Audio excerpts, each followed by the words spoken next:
तीन राज्यों के चुनावों ने कांग्रेस का माहौल और कांग्रेस समर्थकों का मूड खराब किया है। जीता हुआ चुनाव हार गई, टीस बस इतनी है। हालांकि कांग्रेस ने गिव अप नहीं किया है।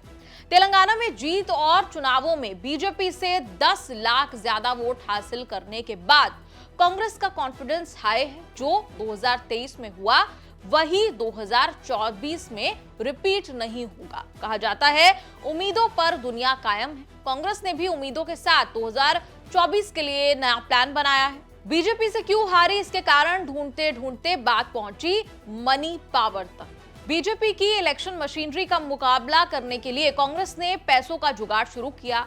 चंदा जुटाने का crowd funding campaign donate for देश शुरू हो गया है। कांग्रेस अध्यक्ष मल्लिकार्जुन खड़गे ने अपनी कमाई से 1,38,000 का चंदा देकर कैंपेन का श्री गणेश किया। चंदा मांगते समय खड़गे ने राइडर भी लगा दिया है कि किससे चंदा लेना है, किससे नहीं लेना है। 28 दिसंबर को 138 साल की हो जाएगी कांग्रेस पार्टी। चंदा जुटाने के लिए लकी नंबर भी रखा गया है 138, 138, 138 13800। ऐसे ही अमाउंट में कांग्रेस ने बेटर इंडिया के लिए चंदे की स्कीम शुरू की है। हालांकि क्राउड फंडिंग का काम कभी बीजेपी ने भी किया था और आपने भी। कांग्रेस ने भी पोटेंशियल देखकर ही कैंपेन शुरू किया होगा। देश के नाम पर पार्टी के लिए फंड जुटाने के इस कैंपेन से बीजेपी को भी खलबली हुई है। डोनेशन देने वालों को सावधान करते हुए बीजेपी के अमित मालविया कह रहे हैं, कांग्रेस को दिया हर एक पैसा सीधा राहुल गांधी की जेब में जाएगा, जिससे वो देश विदेश में ऐशो आराम की जिंदगी बिताएंगे। मोदी सरकार ने 2017 में चुनावी चंदा का सिस्टम ब्लैक से व्हाइट कर किया था। इलेक्टोरल बॉन्ड के जरिए पॉलिटिकल पार्टियों को चंदा देने का सिस्टम बना है। इलेक्टोरल बॉन्ड पर भी बहुत सारे सवाल है और मामला सुप्रीम कोर्ट तक पहुंचा हुआ है। लेकिन फिलहाल यही ऑफिशियल सिस्टम है पॉलिटिकल चंदा लेने और देने का। पिछले 5 साल के आंकड़े बताते हैं कि इलेक्टोरल बॉन्ड से कमाई में बीजेपी की चांदी रही। इंडियन एक्सप्रेस की रिपोर्ट के मुताबिक 2017 से 2022 तक अकेले बीजेपी ने इलेक्टोरल बॉन्ड से 57% चंदा हासिल कर लिया। बीजेपी के हिस्से में बॉन्ड से 5,271 करोड़ का चंदा आया। कांग्रेस सिर्फ 952 करोड़ के साथ दूसरे नंबर पर रही। जितना फासला बॉन्ड के जरिए चंदे में दिखता है, वैसा ही फासला फिलहाल चुनाव नतीजों में भी दिख रहा है। कांग्रेस इलेक्टोरल बॉन्ड को पसंद नहीं करती और इसे बीजेपी के स्कैम की नजर से देखती है। क्राउड फंडिंग से पैसा जुटाने का कैंपेन शुरू करने से ये मैसेज तो जा रहा है कि कांग्रेस के पास पैसों की तंगी है। 5 राज्यों में चुनाव तक 4 राज्यों में कांग्रेस की सरकार थी।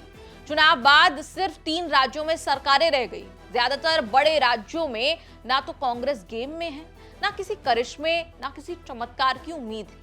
हर पार्टी को चुनाव बाद ये बताना होता है कि किसने कितना खर्च किया, नियमों के दायरे में किया या बाहर जाकर किया। 5 राज्यों के चुनावों में खर्चे का हिसाब किताब आने में अभी समय लगेगा। लेकिन द हिंदू ने वोटिंग से पहले वाले पीक 90 दिन में सोशल प्लेटफॉर्म पर हुए खर्च की डिटेल पब्लिश की है।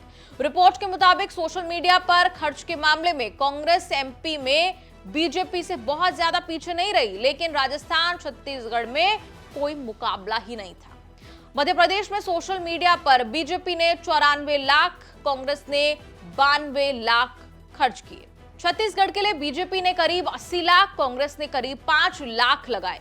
राजस्थान में बीजेपी ने 94 लाख, जबकि कांग्रेस ने सिर्फ 2.25 लाख खर्च किए। क्राउड फंडिंग कैंपेन शुरू करने से कांग्रेस की हालत लुटी पिटी दिख रही है, लेकिन साल भर में हुए कई चुनावों में कांग्रेस बीजेपी के खर्च का डेटा जुटाने पर लगता है कि बीजेपी पैसे कौड़ी के मामले में कांग्रेस से बहुत आगे तो दिखी, लेकिन ऐसा भी नहीं था कि कांग्रेस ने एकदम फकीरी दिखाई हो।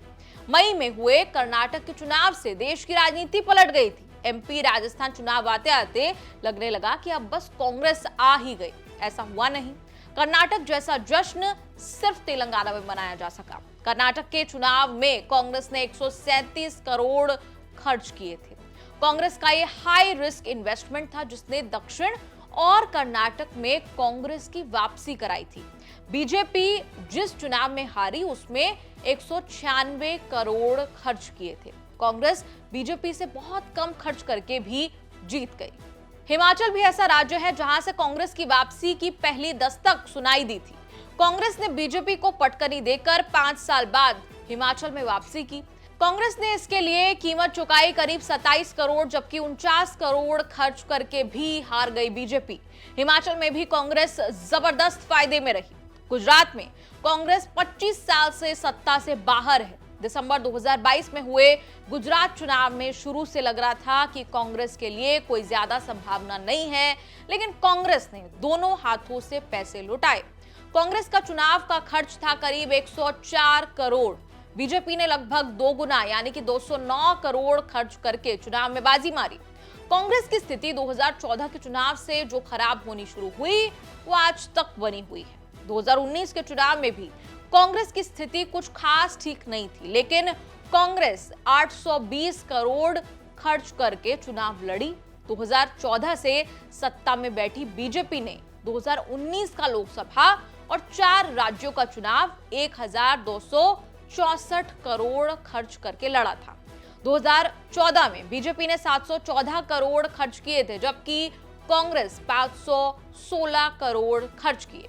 दोनों ही चुनावों में झंडा सिर्फ बीजेपी ने गाड़ा। पार्टियों और उम्मीदवारों को कमाई और चुनावी खर्च के पाई पाई का हिसाब चुनाव आयोग को देना होता है। यह नियम इतना सख्त है कि गलत जानकारी देने पर चुनाव जीतने वाले सांसद विधायक की सदस्यता जा सकती है। एसोसिएशन फॉर डेमोक्रेटिक रिफॉर्म्स यानी कि एडीआर वो संस्था है जो राजनीतिक पार्टियों के अलग अलग डेटा पर काम करती है। ऐसा ही डेटा का आकलन करके एडीआर ने रिपोर्ट दी थी कि 2020-21 में बीजेपी ने 4,990 करोड़ रुपए की संपत्ति घोषित की थी, जो 2021-22 में करीब 21% बढ़कर 6,046 के पार हो गई। 2020-21 में कांग्रेस की घोषित संपत्ति करीब 691 करोड़ रुपए थी, जो 2021-22 में 16-17% बढ़कर 805 करोड़ के पार हो गई। अब सवाल यह है कि 3 राज्य जीतते जीतते हारने वाली कांग्रेस को डोनेट फॉर देश के नाम पर कितना चंदा मिल पाएगा। चाहे बॉन्ड हो या चंदा पैसे लगाने वाले अक्सर वहां पैसे लगाते हैं जहां उनको जीत दिखती है। बीजेपी इस मामले में कांग्रेस से इसीलिए आगे निकलती जा रही है क्योंकि 2-1 चुनावों को छोड़कर उसने कांग्रेस से मात नहीं खाई। 2014 का लोकसभा चुनाव तो इस मामले में भी निर्णायक होना है कि आने वाले वक्त में किस पार्टी का कैसा भविष्य होगा। हम जानना चाहते हैं इस पूरी रिपोर्ट पर आपका क्या कहना है। कमेंट्स में लिखकर अपनी राय जरूर बताएं और देखते रहिए न्यूज़ तक।